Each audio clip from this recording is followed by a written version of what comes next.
Gaggle, where we challenge and, if necessary, destroy media narratives. I'm George Samueli. It is now 9:07 p.m. Really very, very grim, dark, gray, rainy, sunless, bleak Budapest. But what else is new? I haven't seen the sun now for several days now, and that's kind of par for the course. However, on a sunnier note, thank you everybody who has joined me. I really appreciate it. It is Thursday, and so time for the live stream. And there's been a number of interesting events today, to say the least. I guess the most startling has been the election of a new pope. His name is Robert Francis Prevost, who is an American. And it's kind of interesting for a number of reasons. First of all, because, well, the fact that he's an American itself is rather interesting because America is, by and large, a Protestant country. I mean, it was founded by Protestants and has adhered to a Protestant ethos for several hundred years. So we got some nice friendly greetings. Peter Kovac, CEO George, thank you, Peter. And then the Quest, so hello, Miguel Santos. So, nice friendly greetings. None people aren't consistently friendly on YouTube, as you've probably seen. So it's nice to enjoy some friendly greetings. So it's odd. And then the Quest says, "I am Orthodox. There are many of us Orthodox." Oh, that's nice. That's very good. Yeah, it's kind of interesting that the people these days convert to Orthodoxy rather than to Catholicism. That used to be a thing. You would, at some point in life, you would convert to Catholicism, but now you convert to Orthodoxy, which is interesting.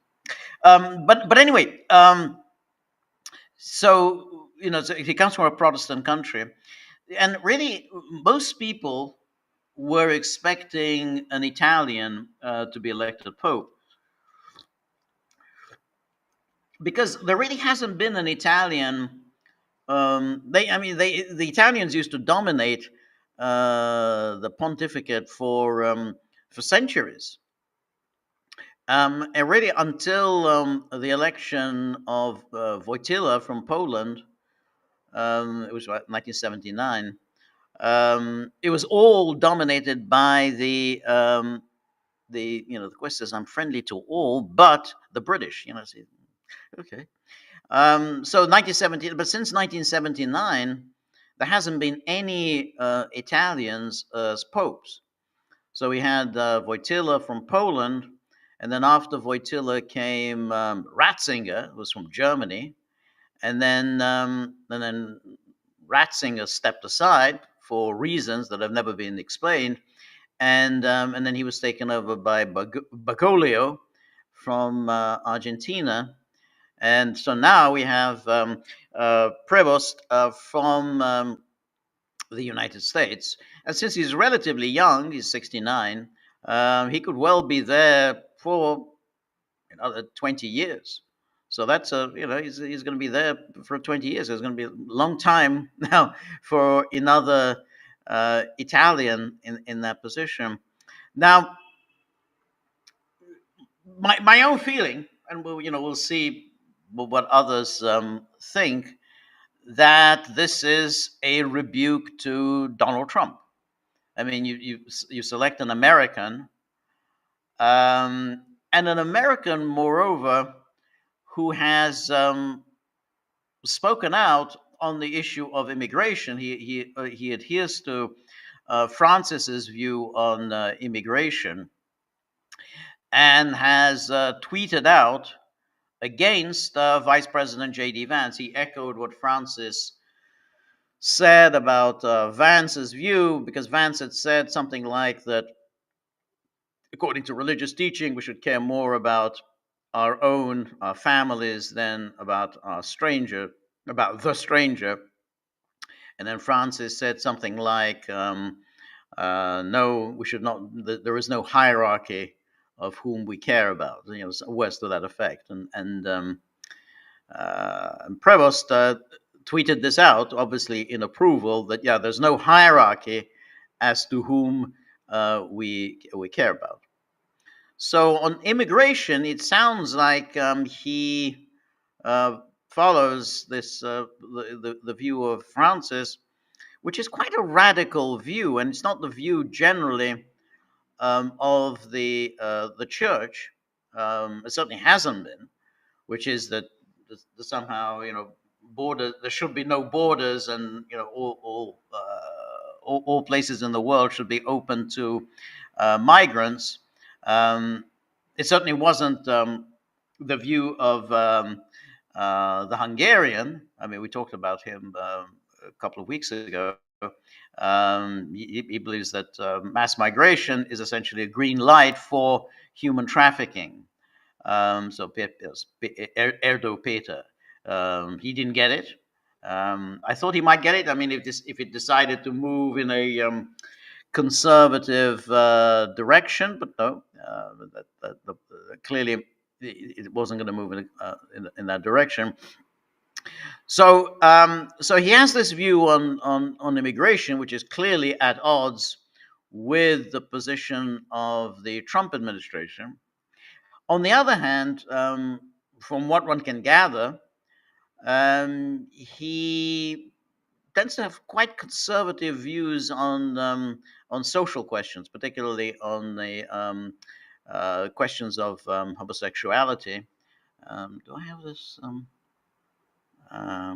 I thought maybe I had this. No, yeah. He's spoken out particularly against the LGBTQ values. He's not expressed great happiness about the general kind of tolerance towards the gay culture. So on social conservative, he tends to be fairly um, fairly conservative. Um, so I don't know. I mean, I tend to think that this choice was a rebuke to Trump. I don't have any evidence for this yet, but it sounds like it, particularly as he seems to have spoken out on the issue of the Trump administration and migration in the relatively recent past. So obviously we'll see. Trump very graciously has welcomed him and expressed his pride that an American has been selected, and said that he's looking forward to meeting him. Now, so that's one piece of news. The other piece of news, I think, is not exactly very thrilling, and this is the U.S. UK trade deal, which doesn't seem like it's accomplished very much. On the other hand, it hasn't been in any way, not disastrous in any way. Both sides remove some trade barriers. Um, the British seem to be complaining about it more than the Americans. So by that measure, I think Trump can say that this wasn't a bad deal, because essentially, as we're all condemning the Americans for imposing tariffs, the British are complaining that somehow Keir Starmer has negotiated away the British tariffs. And you think, well, just a minute. I thought the Americans were the villains of the piece because they're imposing tariffs against everybody, against all and sundry. But now it turns out that the British are very upset that Keir Starmer has negotiated away some of the tariffs that the Britain had, particularly against sales of ethanol in the UK, against sales of American beef in the UK, and somehow the British are going to be pledged to buy some Boeing jets. So apparently it's okay for others to keep tariffs, but not good for the United States to introduce them. Um, so, but as I say, it's not a there's nothing very startling about that. I don't feel very comfortable about these kinds of trade deals because the whole point about of tariffs is that this is going to be a way of bringing back manufacturing industry to the United States. In other words, it's this behind these tariff barriers, American industry will be able to thrive, or at least it'll act as a disincentive for others to start importing goods into the U.S., given that they'd be better off actually building manufacturing plants in the U.S. rather than re-importing the products um, from, um, from elsewhere. Um, but if the only thing you're going to achieve with these tariffs is you coerce others into signing a deal um, in which both sides remove tariff barriers, then I don't know what exactly is the point of it. Then it's just a negotiating tool rather than part of an economic strategy. So I'm not exactly thrilled by it, but I don't. Or at the same time, I don't see anything disastrous, except the more that Trump immerses himself with the NATO countries and gets himself tangled up in these deals, just like the deal that he supposedly signed with Ukraine, with for extraction and so on. If you start getting entangled with with either Ukraine or the West, with the Europeans or the NATO powers, then it becomes very difficult to do what I think he needs to do.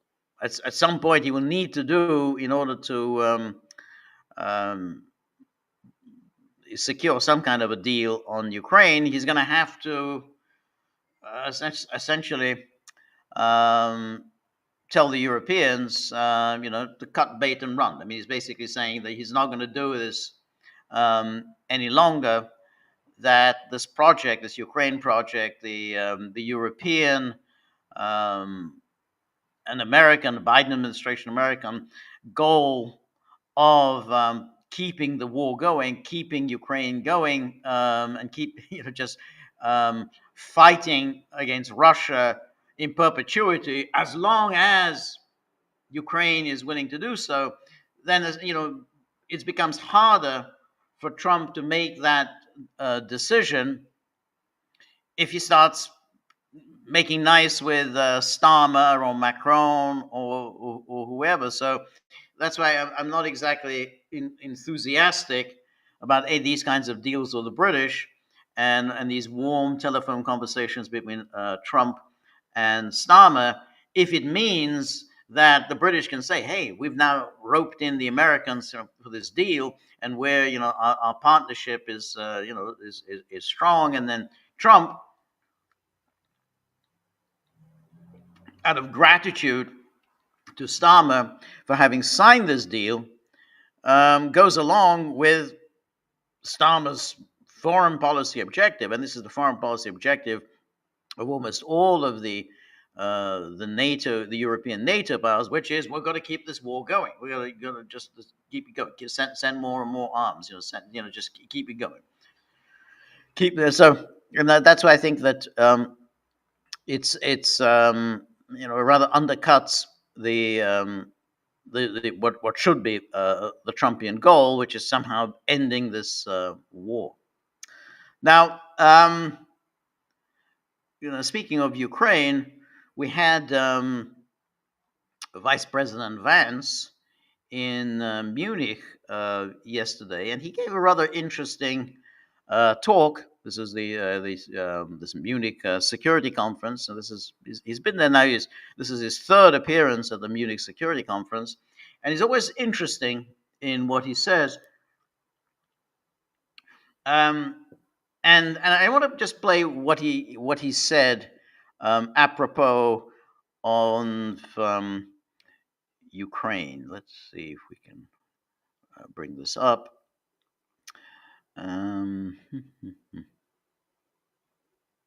All right, let me see if I can play this. Okay, so here he is, the Munich Security Conference, and yeah, let's listen to this a little bit. To the Ukrainians, talking to the Russians, but the Russians seem not to be interested in the kind of quote-unquote deal that could be offered to them. So talk to us a little bit about how you see the next steps. Yeah, so let me say a couple of things about this. First of all, I appreciate your kind words about the administration. Obviously, I think it was the right thing to do for us to start the process of negotiation.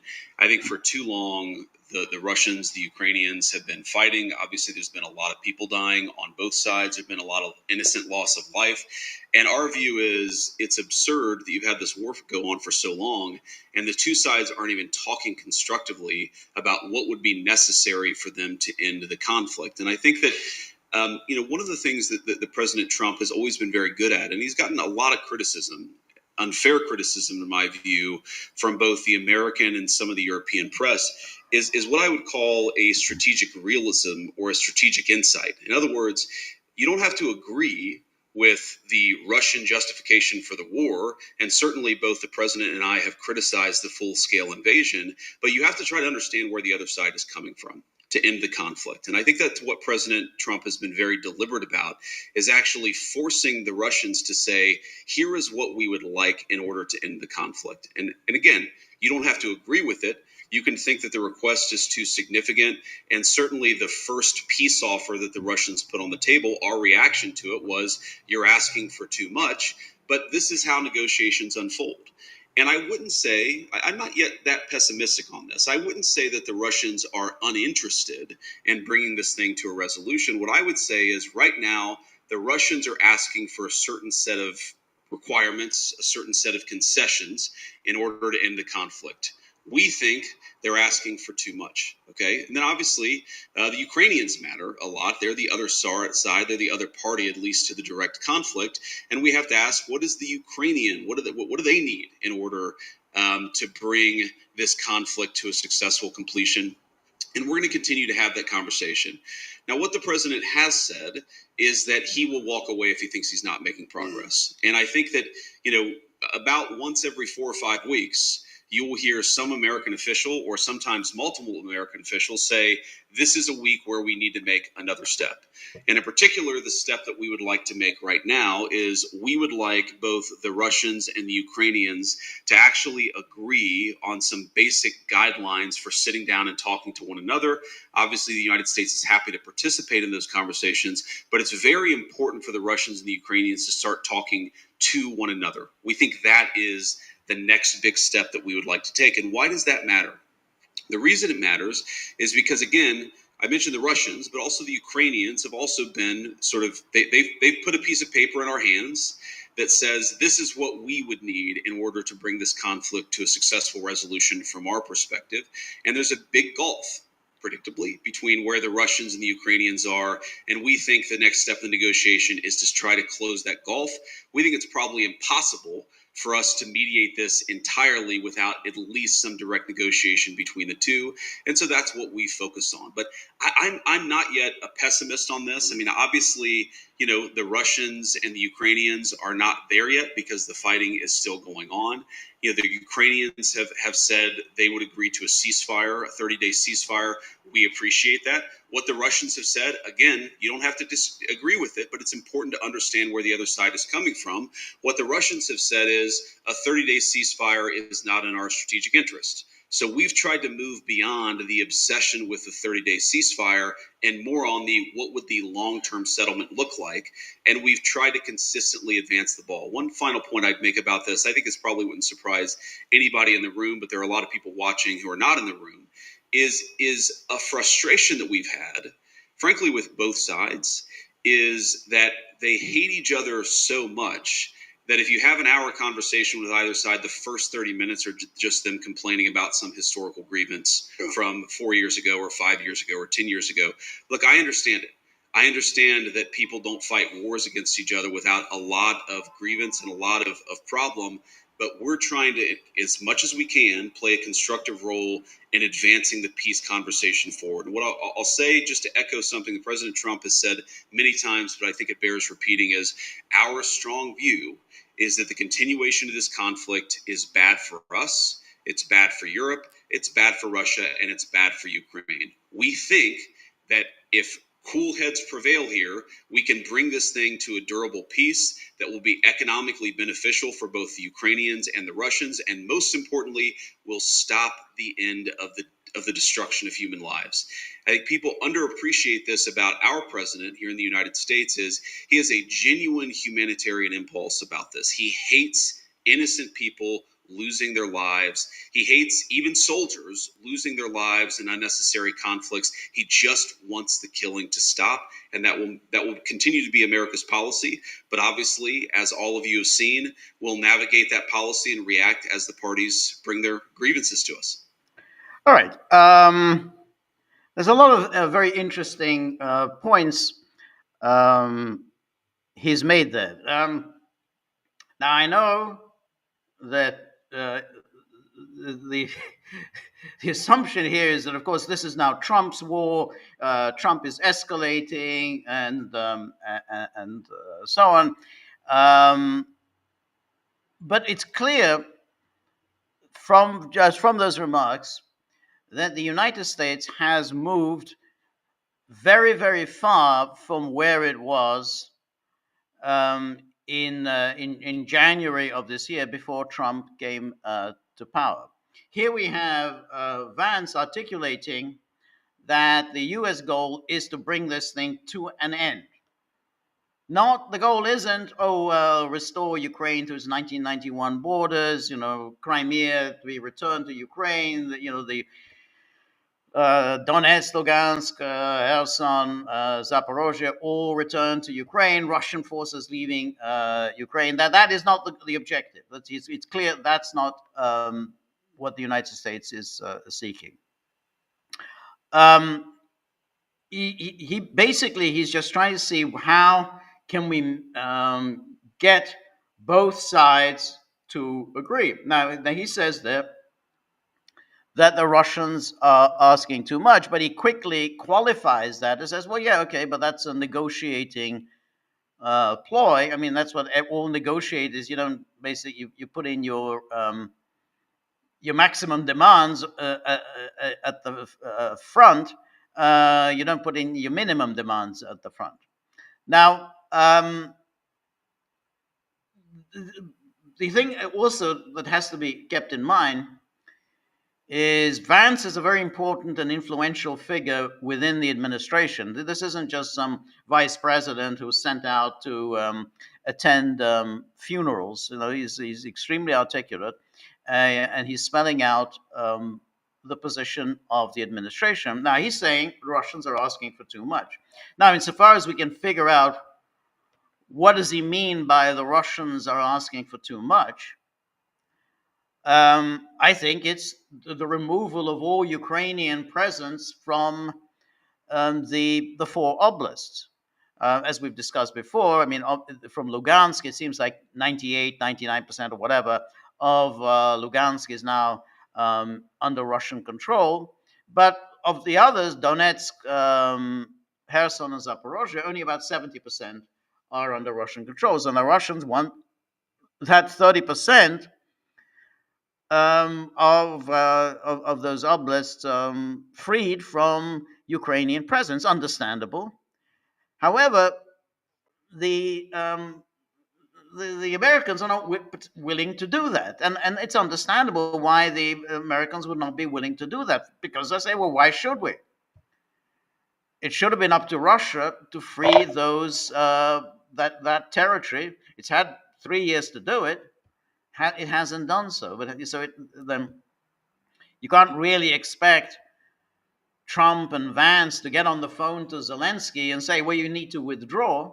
I mean, that may happen, and it would be great if that happened, that they got on the phone to Zelensky and said, you must withdraw from these oblasts, and then Putin will be happy. NATO membership, that's off the table. That's incidentally another way in which American objectives have advanced since January.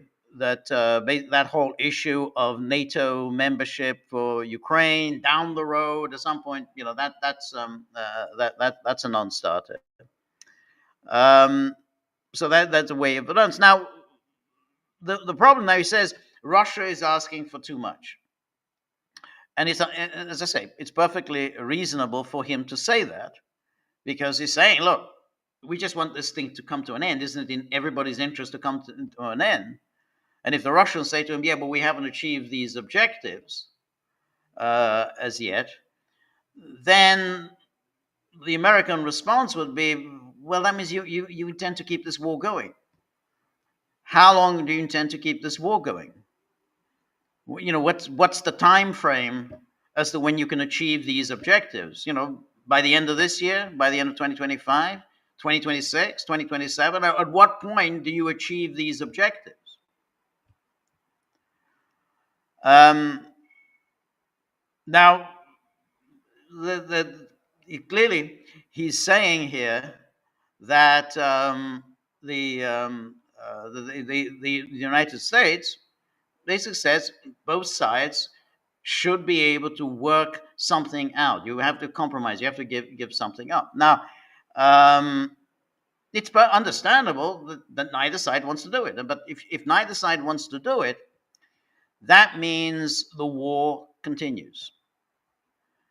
And he says it's hard to see what advantages you gain from continuing with this war. So it's that he's presenting here, I think, a rational view, at least of the American position now. Now, it may be that the American position will change, and in order to bring it to an end, maybe they will apply real pressure on Zelensky, because that's what they'll have to do. They'll have to apply pressure on Zelensky and demand that Zelensky withdraw from the oblasts, from the 3 of the 4 oblasts, withdraw and allow Russia to claim the oblast, and that would, given, that's was what Putin spelled out in his address to the Russian Foreign Ministry in July of 2024. That's still presumably the Russian sine qua non for a ceasefire. That may happen, but it's not reasonable to think that the Americans are just going to give all this, just for free to the Russians. Now, the question then is also who is running foreign policy, and that's the big, who's really running it? It's all chaotic, chaos. Now, if you say who is running foreign policy, Trump is running foreign policy. This is Trump who's running it. Now, Trump hasn't really quite made up his mind how he's going to do it, which way he's going to go.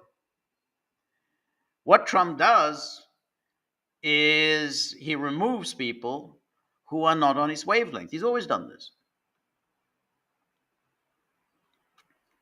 So Mike Waltz, he's gone. We don't yet know the fate of Hexet. Hexet still seems to be in the team, but on the other hand, you have to look, well, who are the people to whom Trump listens, who clearly have influence on Trump? Well, Vance is one. Don Jr., his son, is another. You'd have to think that Tucker Carlson is someone else, Steve Bannon is someone else, um, Charlie Kirk. We talk about Sebastian Gorka, but I haven't heard anything about Sebastian Gorka. I mean, I don't think Sebastian Gorka is a very influential figure within this administration. If someone were to ask me, what do you think Sebastian Gorka is doing right now, I would imagine he is writing memos that no one's going to read. And these are memos that, in the old days, you would say, well, they're going to go straight into the waste paper basket. Now they just go into the trash can. I don't think Sebastian Gorka has any influence within the administration. So, this here he's articulating something that was very important, that the Trump administration is adapting itself to new circumstances. When they see one plan isn't working, they try something different. Where there wasn't any chaos, and that was in the Biden administration. If you look at the Biden administration, real continuity there. There was almost no changes at all. National Security Advisor Jake Sullivan, start to finish. Secretary of State Antony Blinken, start to finish. Lloyd Austin, Defense Secretary, start to finish. I've forgotten the name of the Director of National Intelligence. That was a woman there, and but I think she was also there from start of it. There was no chaos. It was the same team. It was probably one of the most catastrophic administrations ever, and when it comes to foreign policy. And there wasn't chaos. I think chaos is a good thing. I think you should remove people who are obviously not on the president's wavelength. So what Vance said there, which was interesting, he said we have abandoned the whole issue of the 30-day ceasefire. People are still repeating this. The various European governments. 30-day ceasefire. Ukraine's a 30-day ceasefire. Vance says flatly, no, we've abandoned that. We're not going for the 30-day ceasefire. Why have they abandoned the 30-day ceasefire idea? Because the Russians have said no. So there's no point in continuing to repeat something that's a non-starter. So you've got to think about something different. And that's why I said, well, now we're thinking about what are the ingredients of a long-term peace plan. There's no point in pursuing these temporary ceasefires that has no real benefit to them. And so it shows certain flexibility. That doesn't mean, I'm not saying this is going to work out. It probably won't work out. One has to be pessimistic. On the other hand, I think one has to, at the same time, distinguish between this administration and its predecessor. Its predecessor was an absolute catastrophe, and brought the world to the brink of world war. Things have become a lot more stable, a lot more secure now, which is a good thing. There's now dialogue between the United States and Russia. We've had Witkoff. He's now had 4 lengthy meetings with Putin. Putin and Trump have had 2 telephone calls. Marco Rubio and Sergei Lavrov. And they've had a face-to-face meeting. They've had several telephone calls. That means there's dialogue. That's, again, a good thing. So we've moved away from the Biden days when we really didn't know where this was going to end up, because it seemed like the Biden administration was doing so many reckless things. So that's, again, a good thing. But we don't know what the outcome will be. I think that but as you said, well, there's cautious optimism here. I don't know optimism, but at least there's, there's no reason just as to pack your toys and go home and just say, okay, we're going back to the Biden policy. And I think that the figures on the alt right were already saying, oh, Trump is doing the Biden thing. Oh, there's no change. This is the Biden policy. It's not true. It isn't the Biden policy. Anyway, let's take a little bit more from Vance. And he said something else here that's quite interesting.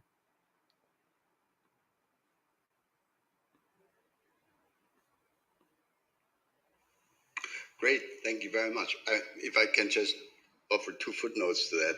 I think for us,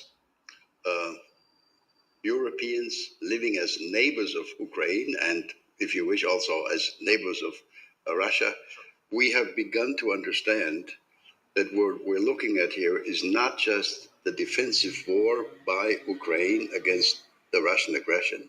It is also a confrontation that puts at risk all of European security. In other words, it's indirectly our defense also. It's not just Ukraine.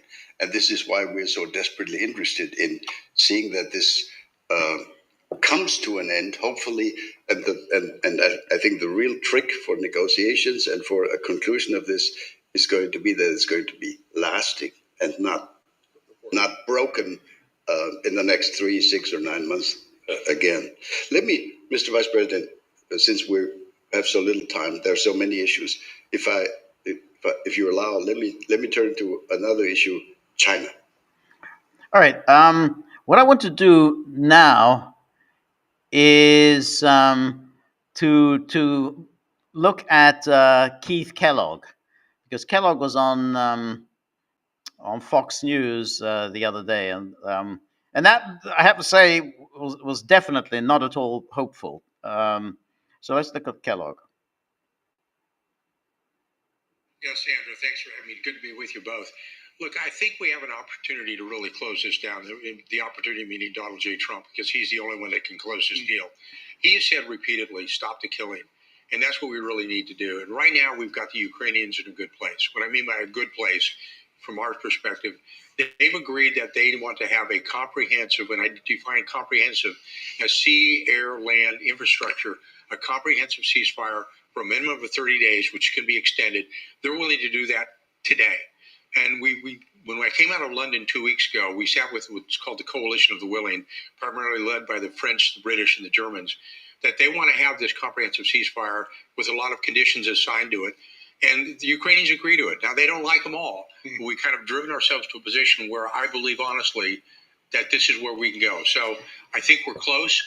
The one man who can deliver it, I believe, is President Trump, as long as Putin agrees. And that's one of probably our impediment to progress, is the president of Russia right now not agreeing to it. So you had Marco Rubio on NBC a week ago saying that this week, which was last week, was going to be critical in terms of how this unfolded. Then you had President Trump appear in the same program on Sunday. And here's what he said about the potential of maybe walking away from trying. Listen here. What's the red line for you? At what point do you say, that's it, we're walking away? Well, you'll know. I mean, there'll be a time when I may say that. And if I do, there may be something I can't, maybe it's not possible to do. There's tremendous hatred, just so you understand. What? Kristen, we're talking tremendous hatred between these two men and between, some of the soldiers, frankly, between the generals. They've been fighting hard for 3 years. I think we have a very good chance of doing it. So you say, General, that you've got Ukraine is just about ready to sign this deal. Mm-hmm. You don't know what Putin's going to say. This idea of tremendous hatred between the two countries. How do you get this across the finish line? Well, I think President Trump is absolutely right. You better go back and read The Art of the Deal. When he said would be willing to walk away from a bad situation. And I think he's just telling both sides that. But the ones who are going to be hurt by that are not the Ukrainians, it's going to be the Russians, because the Russians are not winning this war. If they were winning the war, they'd be on the western side of the Dnieper River. They're not. If they were winning this war, they'd be in Kyiv. They're not. They'd be in Odessa, and they're not. They wouldn't have lost combined forces when you talk about industrial strength killing. The losses are over 1 million killed and wounded on both sides. And so when people say he's winning the war, if he just comes to an agreement right now, ceasefire in place, I think then he said, okay, he's kind of accomplished everything that he may want to, and just step back from that. And we're kind of saying both sides, when you come to negotiations, neither side's going to get everything they want. But this is which I think is it's a good deal for both sides. Stop what you're doing, and that's what President has said from the. Okay, so that's Keith Kellogg, and you know where he's going there. Now, what we obviously don't know is to what extent does he have any real influence with the administration. He was supposed to be the point man on this war. He isn't the point man on the war. Nonetheless, he's still a member of the administration, and he's I guess, the liaison between the administration and Zelensky, just like Witkoff is the liaison between Trump and Putin.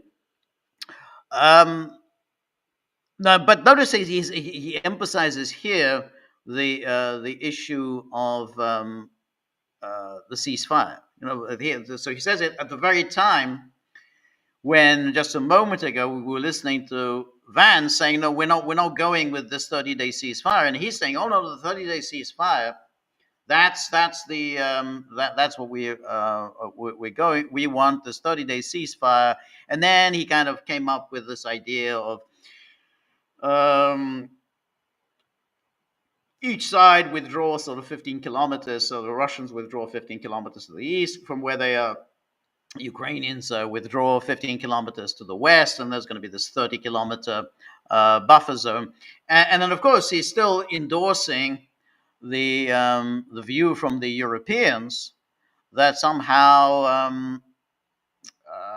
that they're going to put in some security guarantees. They're going to be European forces stationed in Ukraine, even though that is a clear, again, an absolute non-starter for the Russians. So even if the Russians were to accept some kind of peacekeeping presence in Ukraine, I don't think they would go for Europeans, other than maybe some Hungarians or some Slovaks, maybe someone from Austria. Some Serbs. I mean, but they're not going to accept the British, the French, the Germans, the Spanish, the Italians. They're not going to accept those peace. But that just, again, that wouldn't happen. But note also what he said there about the Russians are not winning. Now we can agree, you can disagree with that statement, but why that's significant is that's a way the Trump people can easily turn around and say, well, Russia is not winning this war. Then they've had 3 years to do it, and they haven't. They have, they haven't taken Kiev, they haven't taken Odessa, they haven't taken Kharkov, they haven't even freed the oblast. And that's always the problem with wars. Is if you don't win them right away, people start making all sorts of calculations about your real strength. As I've said many times before, I'll say it again, I have no doubt that Russia can grind out a victory. Russia can defeat Ukraine. They can grind it out. The question is, when does that happen? But Kellogg is still a figure there. So what we can say is that this is an administration where Trump is calling the shots, but Trump, he kind of wants to end this war, but he sort of wants to keep Russia, on board. He wants to keep Ukraine on board. He could absolutely pull the plug on Ukraine, and I'm. I don't know whether that will necessarily immediately bring Ukraine to its knees, but probably it would eventually bring Ukraine to its knees. Probably the Europeans would have difficulties maintaining support for Ukraine at the level that the Americans were doing. But um, Trump also wants to avoid a humiliation. I mean, there's no question that if the United States then turns around and says to Ukraine, "Well, that's it. We're done. We're not going to do anything more for you," it will look like a humiliation for the United States. I mean, the United States had committed itself, whether it was Trump or it was from George W. Bush through to Obama, through Trump, through Biden, through Trump again. That's that's the number of presidents who had committed themselves to Ukraine. And if you pull the plug, then it's a humiliation. And people say, "Oh well, that's fine. Just humiliation. Who cares about that?" So you just pull the plug, and it's as simple as that. Well, no, nobody particularly likes being humiliated. It's like so if you're a great power, you don't particularly like humiliation, and a humiliation in Ukraine would, I think, be a much more significant event than the humiliation in South Vietnam, because I think South Vietnam was kind of peripheral. It was on the periphery. It was a colonial war in effect, and the American could just pull up their stumps and leave. Painful, but at the same time, it was the kind of thing that other colonial powers did. They just decided that this wasn't worth continuing with. So like the French in Algeria, the British gave up their colonies. So the Americans just did that, and ultimately, like the Europeans who gave up their empires, in no way were they diminished as a result. So that's what happened in South America. Now, if you do it inside NATO, I think they would probably have an effect. And would this be the end of the United States? No, of course it wouldn't be the end of the United States, but it will be quite an unpleasant experience for NATO. Now, the other thing that was quite interesting, if we go back to let's see if I can.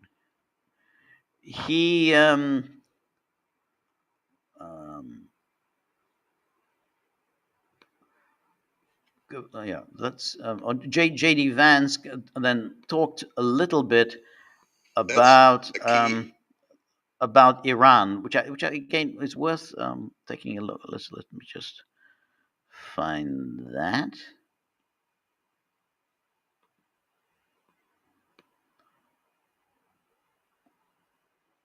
Okay, let me then.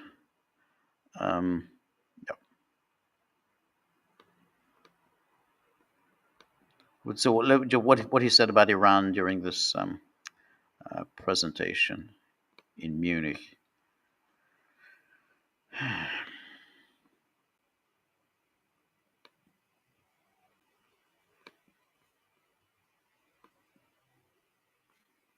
Okay, let's have a listen to this.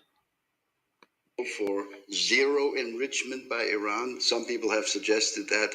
Or are we looking at a replay of the earlier, agreement that was reached 10 years ago? Yeah. So there are a couple issues with the earlier agreement, the JCPOA, right, as it's called here in the United States, and I assume in Europe. But here the two big issues with that agreement are, number one, the enforcement or the inspections regime was incredibly weak. And I don't think that it actually served the function of preventing the Iranians from getting on the pathway to a nuclear weapon. That's one thing that must be different. And then second, yes, we believe that there were some elements of their nuclear program that were preserved under JCPOA that, yes, they weren't nuclear weapons. Iran doesn't have a nuclear weapon, but allowed Iran to sort of stay on this glide path towards a nuclear weapon if they flip the switch and press go. And we have to think about this not just in terms of Iran, which, again, the president has said this. We think that there is a deal here that would reintegrate Iran into the global economy, that would be really good for the Iranian people, but would result in the complete cessation of any chance that they can get a nuclear weapon. And that's what we're negotiating towards. And as the president has said, that's option A. And option B, if option A is very good for the Iranian people and even some of the folks, the leadership in Iran, option B is very bad. It's very bad for everybody, and it's not what we want, but it's better than option C, which is Iran getting a nuclear weapon. That is what is completely off the table for the American administration. No ifs, ands, or buts. Now, there are a couple of other things that are worth thinking about, because this is not just about Iran. If Iran gets a nuclear weapon, which country then next gets a nuclear weapon? And then when that country gets a nuclear weapon, which country after that? We really care, not just about Iran, but about nuclear proliferation. And the president said this in an interview a few weeks ago. It's one of these things that in the maelstrom of the media, the signal and the noise, this was very much signal, but it got lost in the noise. The president hates nuclear proliferation. I hate nuclear proliferation. And I think that the president would be very open to sitting down with the Russians and the Chinese and saying, look, let's get this thing in a much better place. Let's reduce the number of nuclear weapons that are in the world writ large. That's obviously not a conversation for tomorrow. That's a conversation, God willing, for a few years from now. But there is no way you get to that conversation if you allow multiple regimes all over the world to basically enter this sprint for a nuclear weapon. And we really think that if the Iran domino falls, you're going to see nuclear proliferation all over the Middle East. That's very bad for us. It's very bad for our friends. And it's something that we don't think can happen. So without prejudging the negotiations, I will say so far so good. We've been very happy by how the Iranians have responded to some of the points that we've made. We've been very happy that some of the intermediaries and some of the folks who are in the room, the role that they've played, the Omanis in particular, have played a very positive role, and we're very grateful to that. So far, we're on the right pathway, but this is going to end somewhere. And it will end either in Iran eliminating their nuclear program, their nuclear weapons program. They can have civil nuclear power. Okay, we don't mind that. But let me ask this basic question: which regime in the world has civil nuclear power and enrichment without having a nuclear weapon? And the answer is no one. No one right now has a civil nuclear program with their entire enrichment infrastructure that can enrich to the 90+% needed to get to fissile material and a nuclear weapon. So our proposition is very simple. Yes, we don't care if people want nuclear power. We're fine with that. But you can't have the kind of enrichment program that allows you to get to a nuclear weapon. And that's where we draw the line. All right. So this is quite interesting. Because we're now really discussing with the issues of nuclear power, uranium enrichment, and nuclear weapons. As you know, these are three separate issues.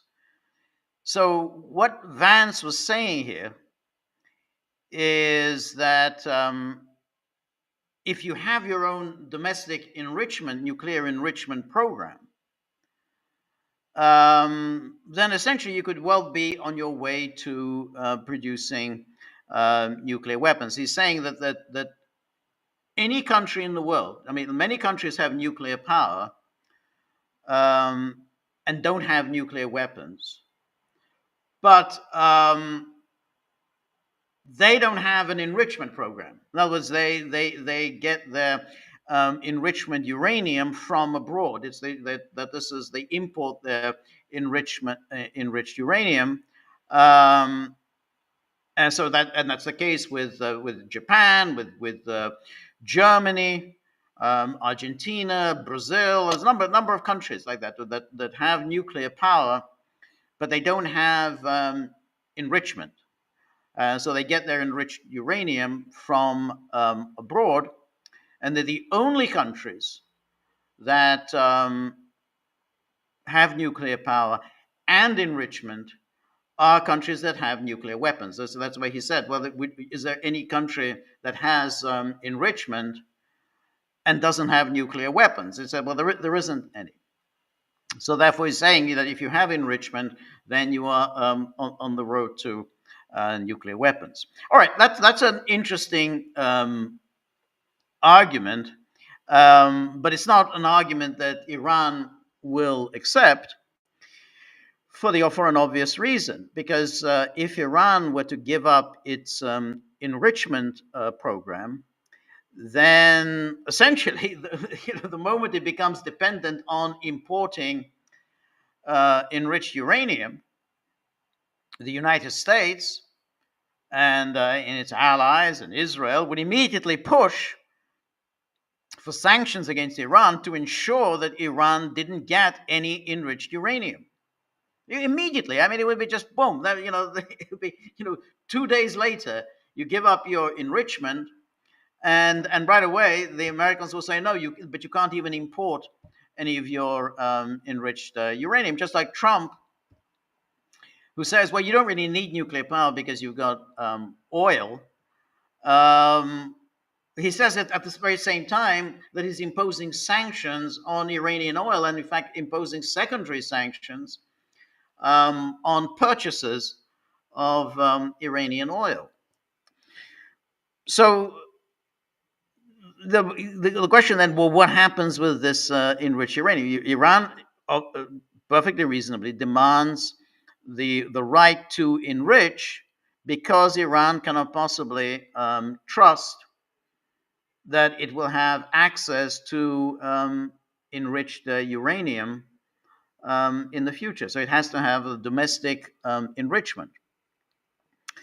And then the Americans say, well, if you do have domestic enrichment, then how do we certify that you're not going to develop nuclear weapons? I would have thought that it should be obvious that some kind of a deal can be made here. You can't expect Iran to give up its enrichment. But there are countries that do have enrichment and don't have nuclear weapons. I mean, Japan has a certain amount of enrichment, but it's under the auspices of the IAEA, and so clearly Japan has the means, basically to produce nuclear weapons anytime it could do so. But as long as everything is done under the supervision of the IAEA, then there's no real problem with it. So I would have thought that you could do some kind of an agreement where you allow Iran enrichment, but it would have to be under the supervision of the IAEA. That to me, that would be the basis of a deal. I mean, you just simply can't expect Iran to give up enrichment, because then then immediately be denied access to any enriched uranium. So if one can do that and say, okay, you can do enrichment, whatever at whatever level, but under rigid, rigorous IAEA inspections, I would have thought the deal could be had. Trump could go for that. If, however, I think he insists that no enrichment, then Iran will say no, and then he really has no good options other than to try to bomb Iran, which will achieve nothing. It will achieve the exact opposite of what he's trying to do, because Iran will just then announce, we are withdrawing from the Non-Proliferation Treaty, and that means that's the first step towards our acquiring nuclear weapons. And of course, no doubt, again, the Americans would bomb, but I don't think that wouldn't really do the job, because Iran may even announce, on the very day that it says we're withdrawing from the Non-Proliferation Treaty, we already have nuclear weapons. We already have them, because the breakout time is now really quite short. They have their enrichment level is now quite close to that 90% that you need for nuclear weapons. So absolutely, you bomb them, they will announce we're withdrawing from the Non-Proliferation Treaty. Oh, and by the way, we already have nuclear weapons. And that would certainly give pause to any subsequent American plans to continue to bomb Iran. So even for Trump, really what the most sensible thing would be to work out something like that. Yes, Iran will have enrichment, but it will be on the Japanese model. You can enrich, but under the auspices of the IAEA. Again, that was quite interesting. All right, let me take a look now at the page with our the Gagglers, and here we have on our locals page, and let's see what we have on our locals page. Okay. Carlos, always good to see you, Carlos. It says, if Trump sees the world in real estate terms, does he see the Palestinians as vagrants? Yeah, I think that's probably true. I think that's a pretty fair characterization, and because to him, I mean, I don't think he's really very interested in the history of the Israel-Palestine conflict. I mean, it really that doesn't interest him. He you tell him that this land is supposed to belong to the Jews. He says, okay, so what are the Palestinians? Well, they can just go somewhere else. And keep in mind, that argument has been used for decades.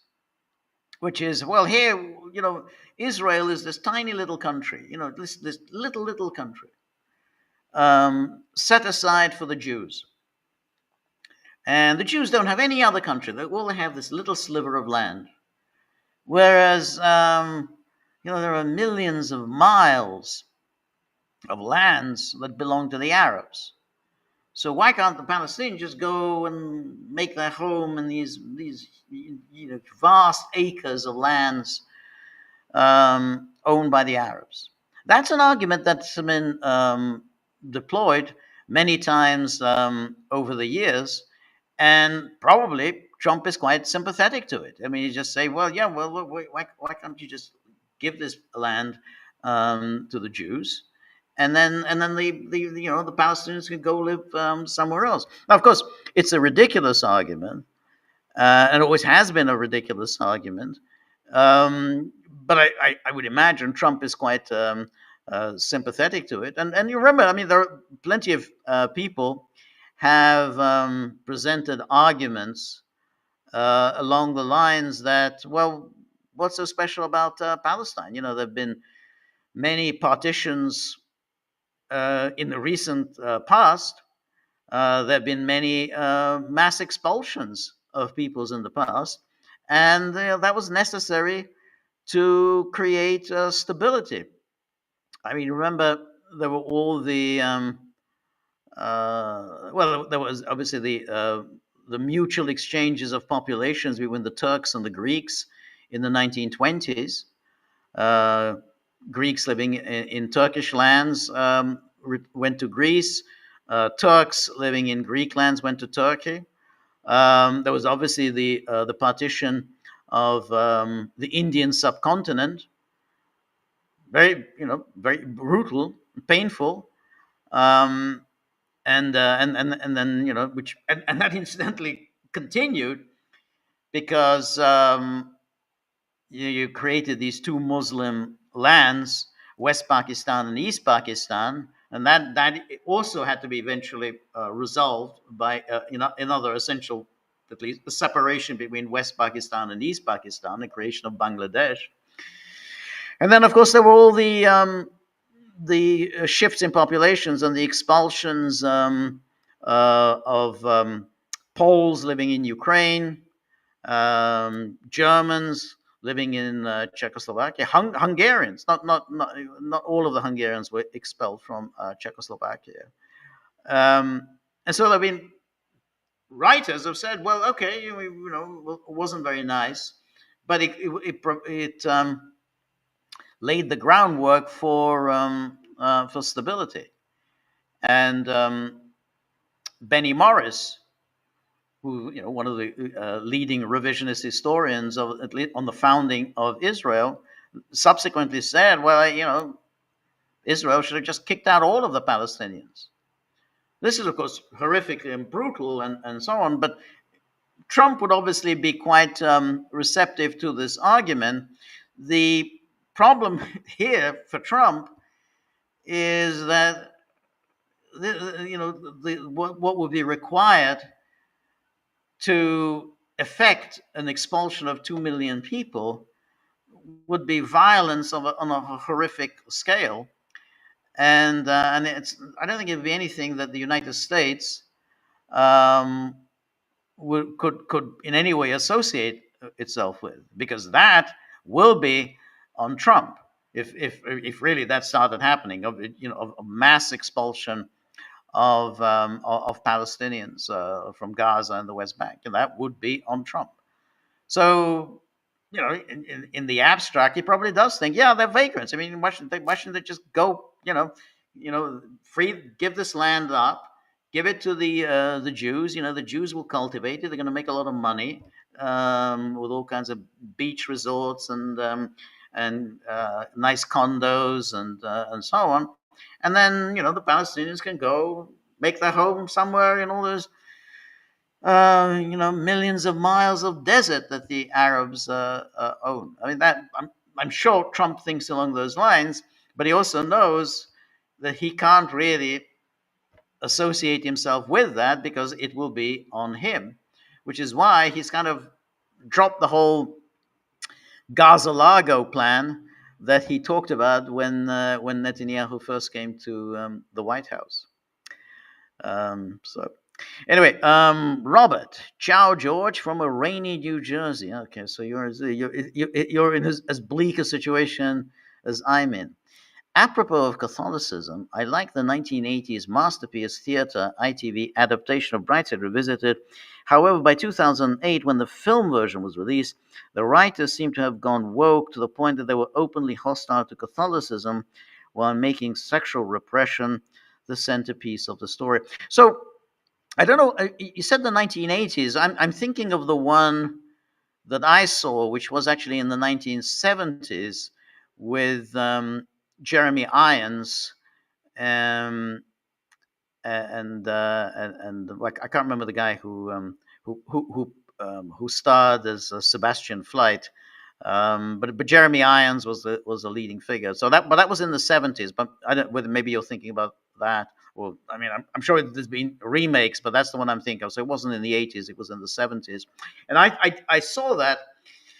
And I read the novel. I have to say I can't really bring myself to like Brideshead Revisited. I mean, I liked some of War's novels. His comic novels I thought were very good and often really very, very funny. But he got into this Catholicism thing, and with him, the Catholicism really, really was very, very snobbish.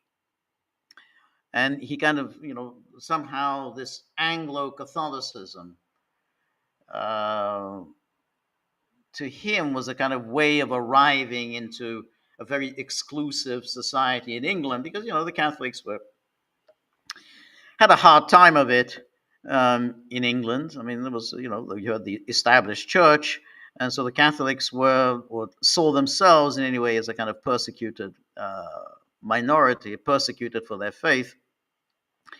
So he kind of associated that with this this very exotic society that he really was in love with, which was Brideshead. So it was very snobbish, and really snobbish because he wore just absolutely looked down on on lower classes, on the low, flagrantly looking down on lower classes. He would just mimic the way they spoke, mimic their mannerisms, and so on. It was snobbery of a particularly stupid kind. Um, and while a lot of people love Brideshead Revisited, yeah, partly the snobbery, part of the sort of the um, the charm of uh,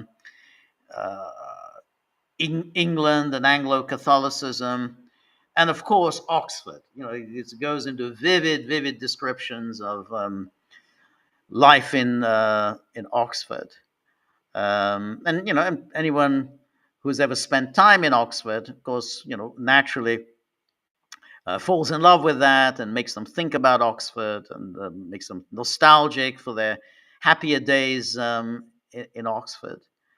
Uh, but to me, it was unappealing. And when war got serious and got into this and Catholicism, I just didn't find it at all appealing. I mean, there's a lot of that also in his wartime trilogy. The Sword of Honor trilogy. Again, there's a lot of the Catholicism in there.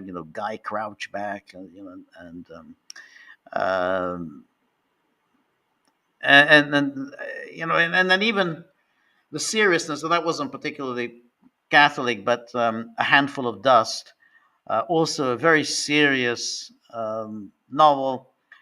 I found it very unappealing. And to me, War is at his best when he's doing satire, when he's doing comedy. I think that's where his gifts lay. He really was very funny when he did that. When he got into the seriousness, and particularly the Catholicism, I didn't appeal to it. Now, the TV adaptation, um, and I don't know whether Marty, who's an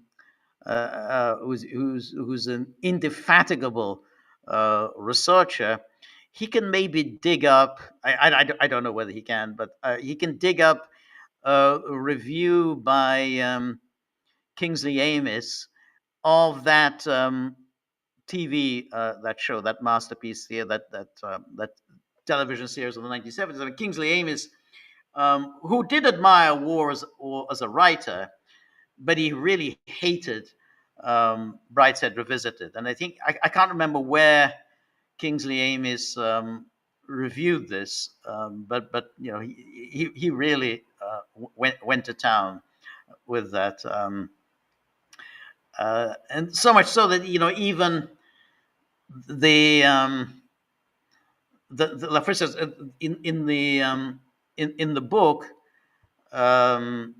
this Earl, it was saying he was living with his mistress, and War used this word mistress, and Amis just picked on that word mistress. He said, "God, what a ridiculous, stupid, pretentious word.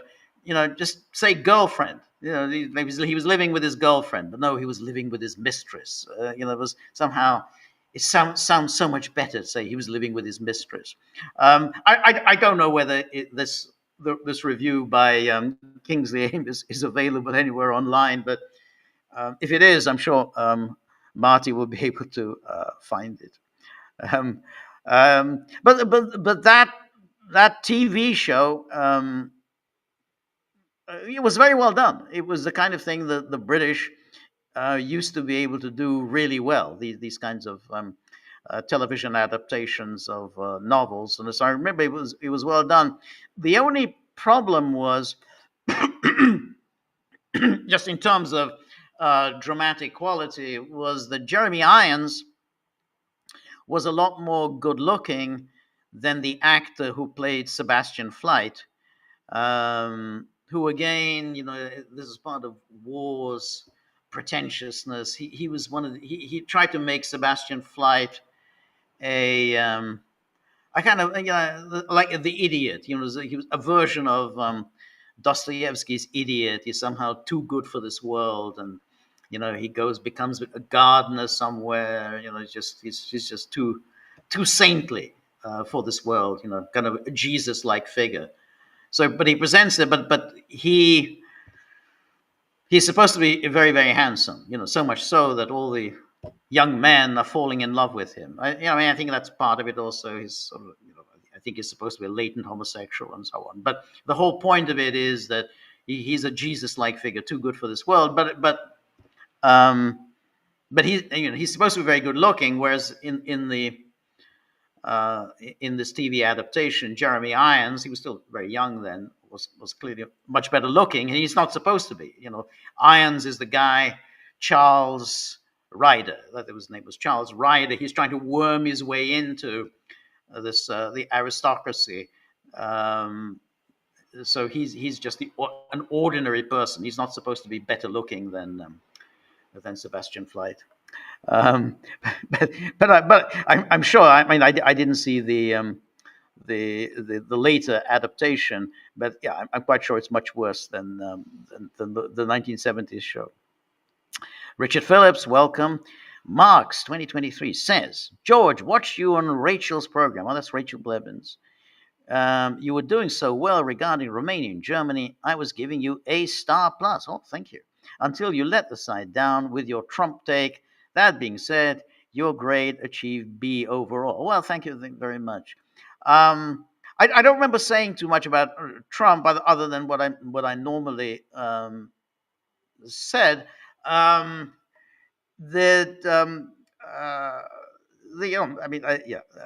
mean, it really wasn't the main topic of the discussion. But anyway, thank you for the grade B. Marty, very good to see you. Always happy to see you. Thank you very much for your generosity. And Richard Phillips says, Sebastian Gorka is just a clown. He has no influence over policy. I think Trump keeps him around because he has a following and is good with the media. I agree with you. I think that he brought him into the administration just like he brought him into his first term, not in order to have any influence on anything, but somebody just to have around, and maybe he just wants to have he wants to hear occasionally from that kind of crazy hawkish position, just oh yeah, well, what are the hawks saying? I haven't heard anything at all about any kind of influence that Gorka is exerting. I cannot believe that Marco Rubio would have any time at all for Gorka. I think he would regard him as a kind of a buffoon. I think Mike Waltz would have probably regarded him as a buffoon. And he was appointed by Trump, which means that it wasn't like Mike Waltz appointed him or anything like that. It was Trump who wanted him,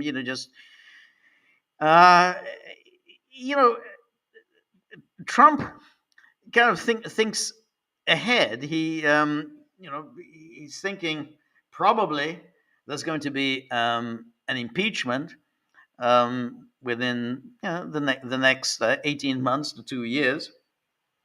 And then he's going to need to mobilize that vast MAGA world to support him. And I think Gorka is, he's basically a radio talk show host. I mean, he ran that talk show. I've forgotten the name of this network where he ran this talk show, and he would have Trump on, and he would have Bannon on, and that's so. That's probably where Gorka will be. So he already is thinking about he's going to have to mobilize the MAGA base to support him when inevitably the impeachment process starts. But no, I mean, he absolutely doesn't take him seriously with in terms of his policy. And then Richard Phillips says Tulsi Gabbard is D-O-N-I. I don't know what that means. He's D-O-N-I. Yeah. Um, and um, and then Mark says Project 2025 is running foreign policy. I see that Trump capitulated on the war with Yemen, just as he's doing with the Chinese regarding talks on tariff. It was Besant who contacted the Chinese for talks, and is flying to Europe to meet the Chinese on their tour of the EU. Well, I don't know that that's true. I mean, there've been all sorts of stories about who contacted whom, and I don't think it matters very much. I mean, we'll have to see how the talks will go. I think there will be a deal. I mean, there's no question. It's in China's interest to have a deal. It's in America's interest to have a deal. And the issue of the capitulation of Yemen, I don't know whether it's a capitulation. I mean, it's basically the United States decided that there's really little point in this venture. America shouldn't have started it.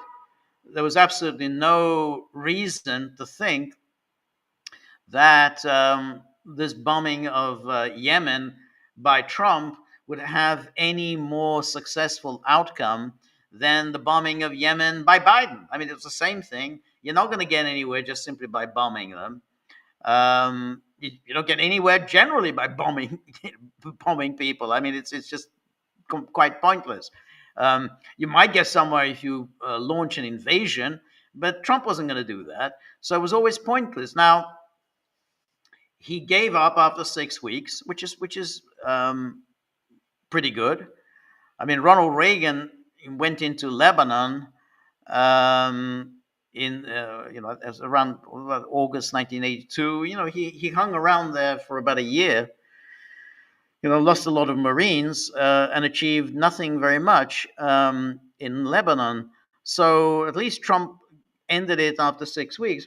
Now, what I think is interesting is that this deal that he struck with the Houthis, I mean, that's why I don't think it's at all a capitulation. He's basically saying, to the Houthis, well, you're not gonna attack American ships. I said, fine, we won't attack American ships. Okay, well, you don't attack American ships, then that's fine. We won't bomb you.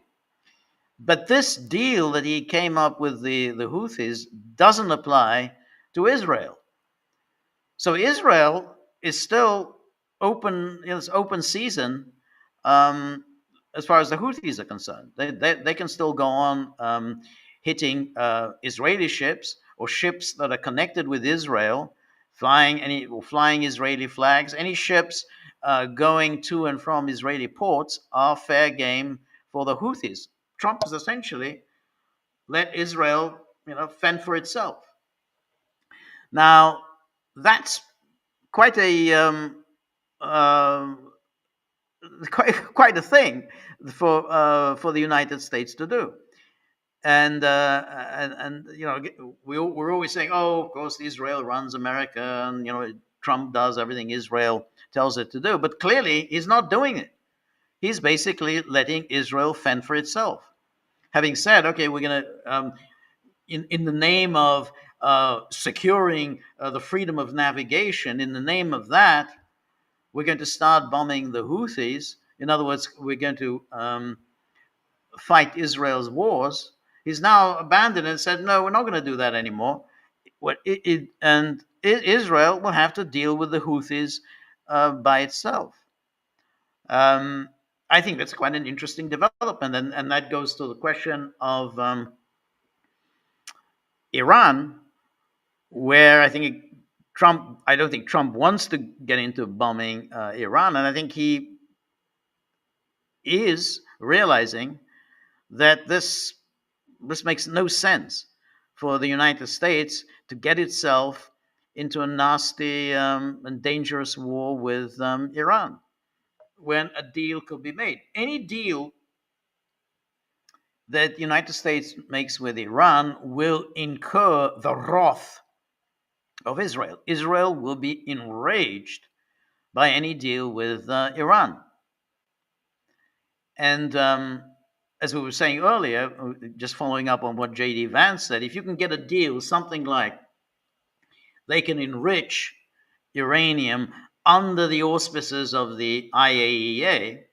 In other words, the Japan model for Iran, that would infuriate Israel, but Trump has made clear that he's not going to do it. He's not going to bomb Iran at the behest of Israel. So that, if he continues with that, then that would be a very interesting parting of the ways between Israel and the United States. Because the one thing you have to say about Trump, I think Trump really does believe in America first. That's not true about many of his acolytes who pretend that they believe in America first, but actually believe in Israel first. All the various the various Zionist forces. But that's not the position, I think, of it's not. I don't think that's the view of Tucker Carlson. Definitely, Tucker Carlson has come out very strongly against any bombing of Iran. Don Jr. has come out against any bombing of Iran. Charlie Kirk against the bombing of Iran. Tulsi Gabbard, unambiguously said Iran doesn't have nuclear weapons. J.D. Vance said this at the Munich Security Conference. Iran does not have nuclear weapons. So you have here within the administration and the people around it who are not at all on board for any kind of a bombing of Iran. Yeah, that you got all the Ben Shapiro's and the Wall Street Journal. It's running editorials now on a daily basis, attacking Trump for betraying Israel. That's the Wall Street Journal. They're attacking Trump for betraying Israel. So, these are at least hopeful signs. I'm not saying Trump is going to, he's going to do this or he's going to do that. We don't know. But at least hopeful signs that he's creating some distance between the United States and Israel. Maybe it's all just going to be count for nothing, and then we'll be here and I'll say, okay, well, looks like Trump has embraced the whole Israel first agenda. But just listening to Vance, there are at least some hopeful signs here.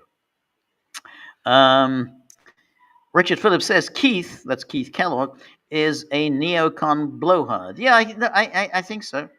How much influence does he have? I don't think he has. I think I think he's been demoted. He's basically the liaison with Ukraine. But Trump really isn't all that interested in talking to Ukraine. I think he's trying to talk to Russia. See, it's Russia that he has to persuade to bring this war to an end. So he's not really paying much attention. I know he had this 15-minute meeting in St. Peter's Basilica, but that's not. I don't think that means that he's all that interested in having any further conversations with Zelensky, and he doesn't even like Zelensky. And then Richard Phillips says coalition of the clueless. More like, yeah, that's right, the coalition of the clueless. So again, they're bringing up this nonsense about the introducing the coalition of the willing into Ukraine. Well, they're not going to. It's nonsensical. But I have to say, I'm never happy when the United States is signing some kind of a deal with Britain. Britain is the leading force in this coalition of the willing. Britain is the leading force of bringing NATO into Ukraine, leading force of getting NATO forces on the ground in Ukraine. So if you start doing deals and making nice with Keir Starmer, then it's not going to have a good outcome. So I wasn't terribly happy with this deal that was signed today with Keir Starmer. And um, okay. So then Marx says Trump is just a buffoon, just another actor playing out the part of a leader. It's just a shit show for the uninformed majority, while in Moscow the new world is being mapped out. Yeah, well, I don't know about that. And I don't know whether the new world is being mapped out in Moscow. But I mean, I think that there's.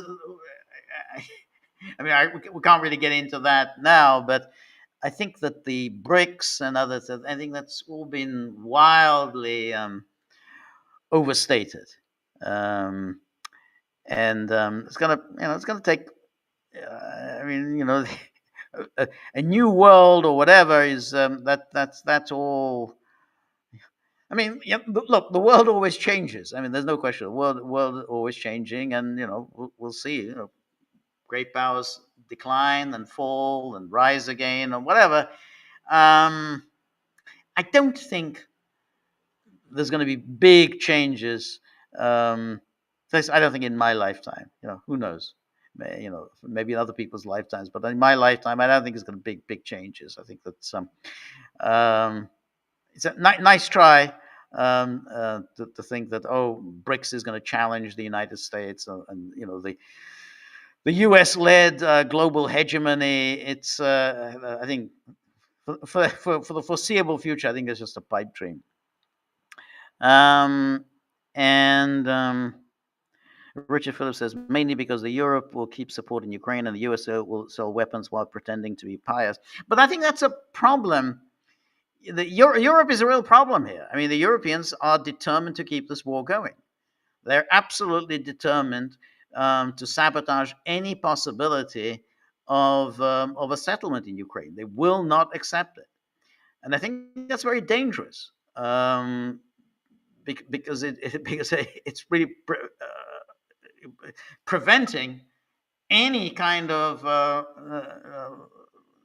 end to the fighting. If Ukraine is going to continue to sabotage what the United States is doing, then the war will continue. And that's the goal of the Europeans. And so for Trump to bring it to an end, I mean, again, this I don't know why all this attack on Trump. Trump wants to bring it to an end, but he's got a problem on his hands, which is the Europeans are determined to sabotage what he's trying to do. Zelensky clearly is just playing for time. And then the Russians are saying, well, we need to secure our wartime objectives, and then you've got the entire infrastructure of Washington, the world of the think tanks, the world of Capitol Hill, the world of all the policymakers, the lobbyists, the arms manufacturers, the media. They're all determined to keep this war going. I mean, every time I play these clips from Trump interviews, the only thing they ask is, hey, don't you feel now that you were wrong to trust Putin? How can you possibly trust Putin? How can you possibly deal with Putin? How can you possibly think that Ukraine is in any way to blame for this war? That's their mentality. It's not, hey, when are you going to be able to bring this war to a conclusion? No, it's how can you even talk about a deal with this terrible Putin? So that's the mentality of Washington. So that's something that Trump has to deal with. He has to deal with the European attempt to sabotage any peacemaking. And then you got Ukraine under Zelensky that's just basically playing for time, and essentially, and here's a real problem, which is that they're trying to wait Trump out. I think there's almost certainly some kind of collusion between the Democratic Party establishment in Washington and the governments in Europe. Basically, they're colluding. We have to wait Trump out.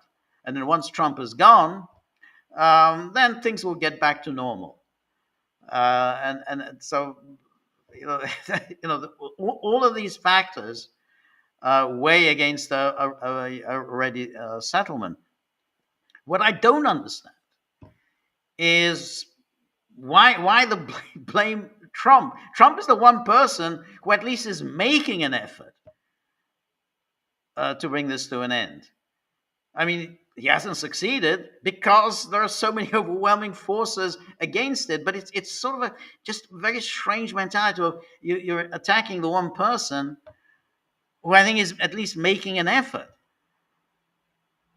And the idea that it's just an easy thing to do, just you snap your fingers and then you go, hey, we're just going to cut Ukraine off, and then everything is going to be hunky dory. To me, it's just it's just not it's just naivete. Now, where were we?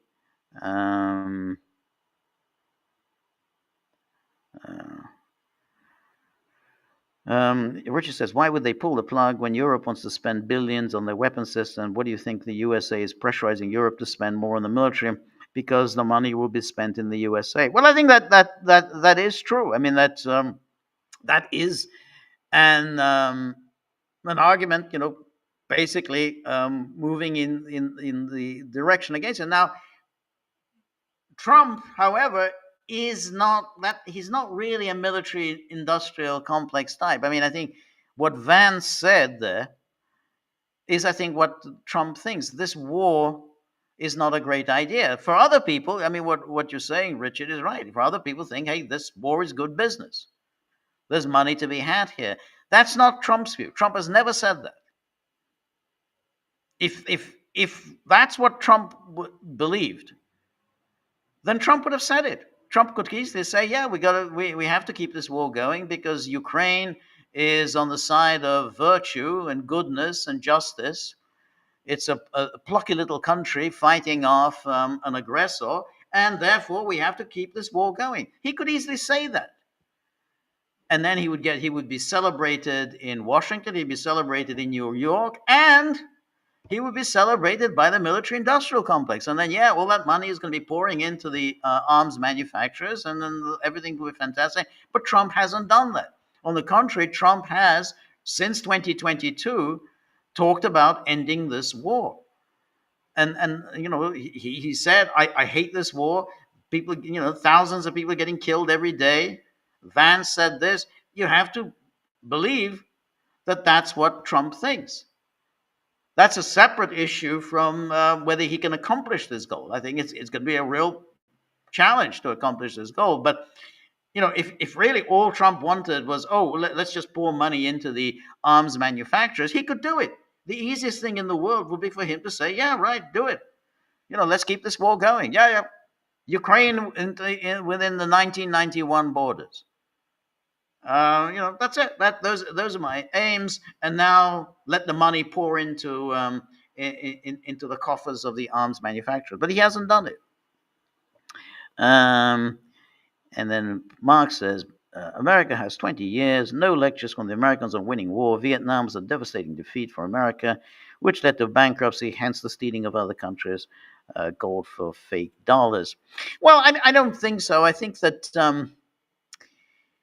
if the Americans really believed that Vietnam was a devastating defeat, then they wouldn't have done it. I mean, it's like what happened in 1974-75, and which is what led to the collapse of South Vietnam, was that Congress cut off all assistance to South Vietnam, all assistance. This was before the Hanoi offensive. All assistance for South Vietnam. When Hanoi crossed the 17th parallel in April 1975, President Ford made the decision not to do anything against the invading forces. Nothing. He could have easily launched American bombers to bomb the North Vietnamese forces. He didn't do it. They were out in broad daylight. They were just sitting ducks. He didn't do it. So Congress said, we're not sending you one bullet, not one pistol. Gerald Ford said, we're not going to bomb anybody. And that's not a devastating defeat. That's a decision taken by Washington that we just don't think this fight is worth fighting. That we've had it. We've had it. We've turned our back on it. It's in the past. So therefore, no one thought of it as a devastating defeat. That was a decision taken by the United States elites, President, Congress, that this wasn't worth it. If you know, the easiest thing in the world would have been for Gerald Ford to launch a massive bombing attack on North Vietnam. He could have absolutely done it. He absolutely done it. Nothing was stopping him. Why didn't he do it? Because Americans decided that they had no interest in this. That there was just this was just a hopeless venture. Whether you agree with that decision or you don't agree with that, you can't really call it a devastating defeat. I mean, it's just a decision taken, and within a year or so, nobody even ever talked about it. It was just a done deal. Everyone had quickly forgotten about it, and that was that. So that that was not. It was a decision taken by American elites that they didn't want to do this anymore. Anyway, Vic Shakapopoulos says, Dear George, during your last week live stream, you said the USA has won a military victory in the Vietnam War, but they lost the war politically. Yes. What is that even supposed to mean in the end? You can say the Germans won World War I militarily. It doesn't matter. War is politics, not a sport game. Germany didn't win the war in World War I militarily. No, Germany lost World War I militarily. Germany was defeated by the massive Allied offensives of September and October 1918. Germany was defeated. I mean, that was it. Now, it's true that the Allied forces hadn't yet entered Germany, but that's because Ludendorff sued for peace before the Allied forces could enter Germany. So that was the suit for armistice. But that was a military defeat suffered by Germany. Now, it's true that Germany had defeated Russia on the Eastern Front, but by losing on the Western Front, essentially its victories on the Eastern Front were canceled out, so to speak, in part. I mean, it was canceled out de jure in that the Treaty of Brest-Litovsk was cancelled. It was rendered null and void. They said it's just that no longer is operative. The March 1918 agreement between Bolshevik Russia and the Imperial Germany, that was the Brest-Litovsk, that was cancelled. Though the facts on the ground, the results of Brest-Litovsk, were allowed to stand until 1939, 1940. But what mattered was that Germany was defeated on the Western Front, and that was that. So it was a military defeat for Germany. They wouldn't have sued for peace otherwise. What I meant by the militarily is where are we? Yes, yeah, is that in terms of your military objectives, you won. The Viet Cong was defeated. They were defeated in the South. They were on the brink of victory in 1963, 64, 65. By 1972, they were completely defeated. And when the United States more or less had withdrawn all its forces in 1972, 73, I mean, essentially it was when some of their military goals had been accomplished. The North was there. In the North, Viet Cong had been defeated. There were there was a pro-American regime in Saigon, pro-American regime in Cambodia. Yeah, pro-American Cambodia and neutral in Laos. Now, when I said that they lost politically, is that these regimes that the United States had installed had very little legitimacy. I mean, they had no real popular support, and therefore couldn't really survive for very long. They essentially they were dependent on U.S. political and military support. Once the U.S. essentially pulled the plug on them, then they really couldn't survive. And so that's why I said that politically they'd lost. But in terms of its military objectives, I mean, if you ask me what were the military objectives that were set out by the American generals, it was never to invade North Vietnam. It was never to destroy communism. It was there in order to fight the counterinsurgency in the South. That they did accomplish by the time that they signed the Paris Treaty, Paris Accords in January 1973. But the regime had no legitimacy. I mean, you could say the same about the Soviet Union in Afghanistan. I mean, they did defeat the Mujahideen, but the regime that they left behind had very little popular support, and so it survived about the same amount of time as the Saigon regime survived. Once the Soviets left. So that's what. Anyway, thanks for the question. And then Robert, thank you very much, Robert. Evelyn Waugh. Speaking of war and class consciousness, Gore Vidal infamously remarked about Truman Capote. Capote and I were opposites. He was trying to get into society, and I was trying to get out. That's interesting. I mean, he was. Gore Vidal was a very, very waspy. Really. I think he's almost. I mean, he could trace his ancestry practically to the Mayflower. I was trying to get out. He thought success meant acceptance by the ruling class. I thought it meant escaping them. I think that's correct. Except that I think Gore Vidal, I don't think he was trying to escape. I think he always did see himself as a member of the ruling class and as a member of America's reigning aristocracy. I think Gore Vidal did see himself as that. I mean, even whatever he says, I was trying to get out. I don't think. I really don't think he was trying to get out. When he spoke with contempt about the neoconservatives, particularly the Norman Podhoretz and Mitch Decter, he really emphasized that, hey, this is my America. This is the America of my family, of my ancestors.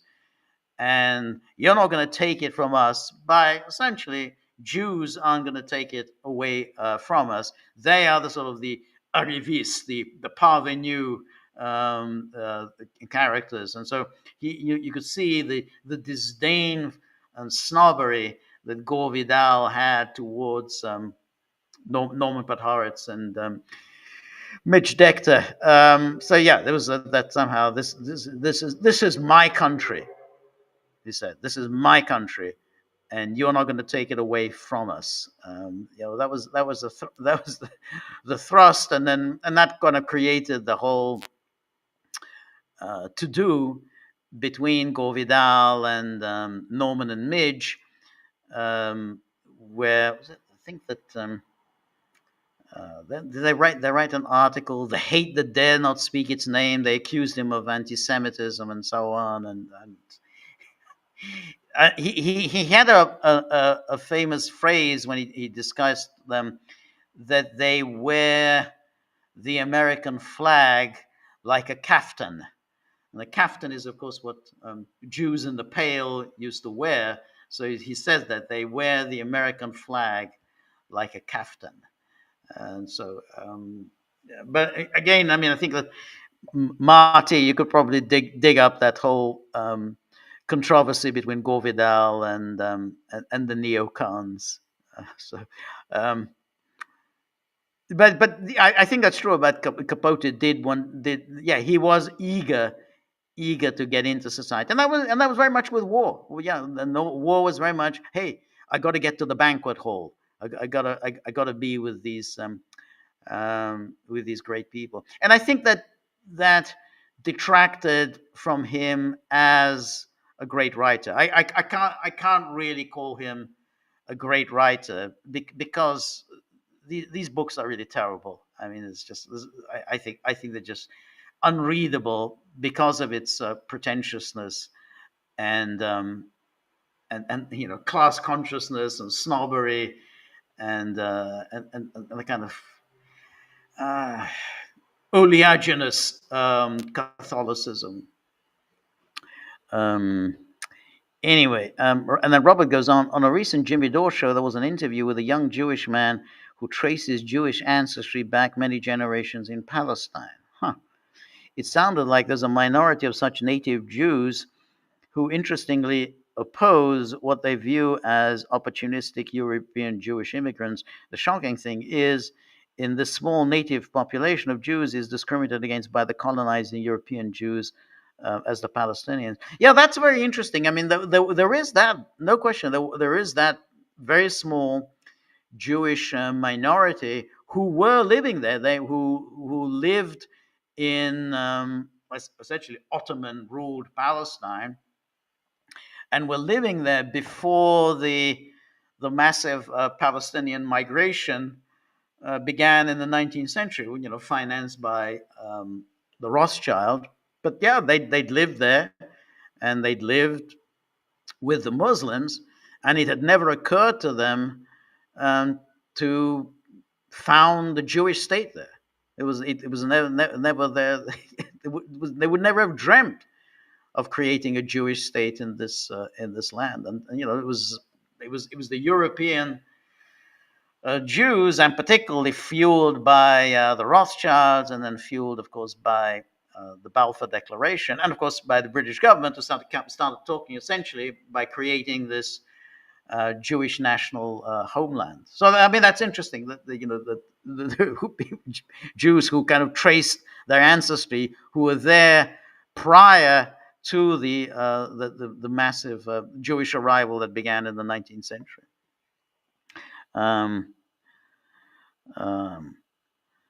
Richie Phillips says, yes, Trump is the only one making an effort, but does the Washington regime back him? I have doubts. There's no money in peace. I agree. I mean, I agree. I think it's going to be an uphill battle. When you have a consensus, I mean, that's why if you go back to Vietnam, there was a consensus in Washington from the years 1969 through to 1975 that the United States needs to just absolutely cut itself off from Vietnam. That this war isn't worth fighting. We got to cut itself off. That was the consensus. And Nixon was attacked for insufficient speed in withdrawal from Vietnam. And as I say, in 74, 75, basically the United States just cut South Vietnam off. It wasn't even, hey, how about sending some troops? It wasn't even that. It was just simply, we're not going to send anything, no more arms, no more shells, nothing. Zero for Saigon. So that was a consensus, and so it's easy to work within a consensus. But here, because Americans are not getting killed, and the consensus in Washington is it's a proxy war. American industries are making money. Somebody else is doing the dying. Ukrainians are dying, but who cares about that? Russians are dying, even more. Who cares about that? And so yeah, the consensus is you got to keep it going. And so that's why every time Trump comes on with these interviews, it's always, hey, How can you talk to Putin? Why are you even trusting Putin? Don't trust Putin. You're gonna give Zelensky whatever he wants. That's the consensus in Washington. So it's very difficult for the administration. And you could even see in that with that guy who was interviewing him in Munich, he didn't have any sympathy for Vance. He was just, oh, I mean, Europe, this threat from Russia, European security is under threat. Russia, that's the view in NATO land. Oh, we got this threat from Russia. What we can't possibly just do a deal with these terrible people. And then Richard says, yes, I agree that Trump is not a minion of the military-industrial complex. However, Trump is not a dictator. He's just a president. I agree. I agree. Mark says, George, Trump is expanding the military budget to $1 trillion. Even after the Doge so-called savings, he expanded the deficit more than Biden did in his first 100 days. Yeah, but he's also cutting back on government. Look, the $1 trillion it's hard to justify. I couldn't agree more. I think if you're going to start cutting back on government, you have to really you have to start slashing the military. I think $1 trillion is ridiculous.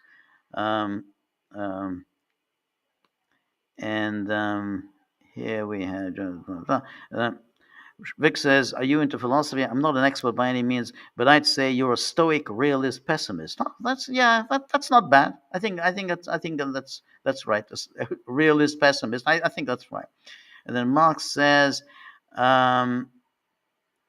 George, you're in a small minority that America won the Vietnam War. As I said, I didn't say that America won the Vietnam War. I said that they won militarily. That isn't enough, and I absolutely think that it isn't enough to if you just limit yourself to military objectives, but you're not able to secure your political objectives. I mean, you need to secure both. And otherwise, no. I mean, so you got to do both. You got to defeat the enemy forces, but you also have to put in place some kind of a government that will survive. Otherwise, yeah, you are going to end up in with Vietnam. It collapses 2 years after the Americans leave. Something similar to the Soviet Union in Afghanistan collapses 2 years after you leave. You have to win both. So I didn't say America won the Vietnam. I just said militarily, Americans achieved their objectives. I think politically they didn't. And then says, and the monk says, I think I read in the past that Kissinger said he could not understand how America could not defeat a fourth world country or something along those lines. Well, I think what he the question, of course, the problem was, I don't know whether he put it quite like that,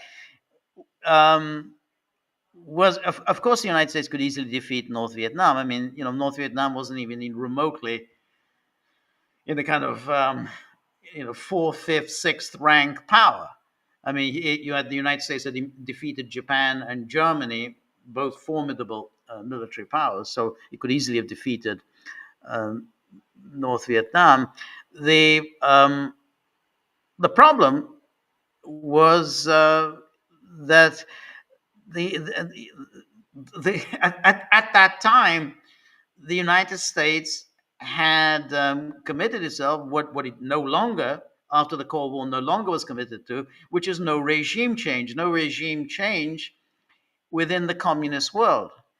They Americans burnt their fingers badly during the Korean War when they essentially crossed the Incheon and or rather crossed the Yalu, the Battle of Incheon, and MacArthur essentially decided that he was going to topple the regime in Pyongyang, and that brought in the Chinese, and so the Vietnam War was always constrained by this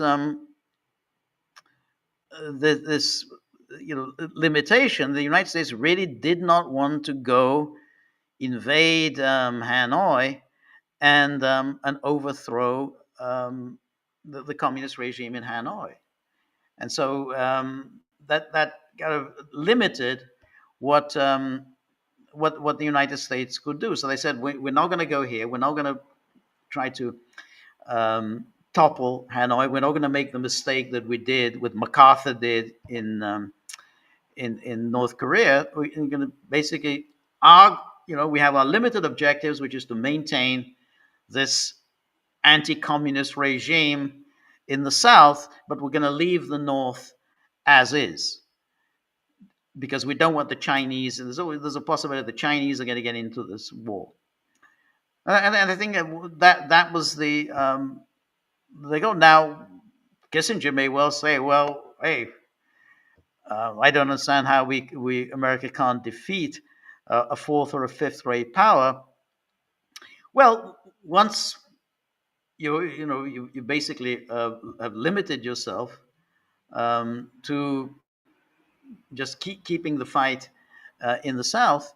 Well, you're running, you're making life almost it becomes much more difficult to win a war. And the same, again, the Soviet Union had that same problem when Afghanistan, because of course Pakistan was where was supporting the Mujahideen, and Pakistan was providing the kind of infrastructure, the logistics, the arms to the Mujahideen. Now, again, the Soviet Union, of course, could go in and try to destroy Pakistan. But it didn't do so because it's too dangerous.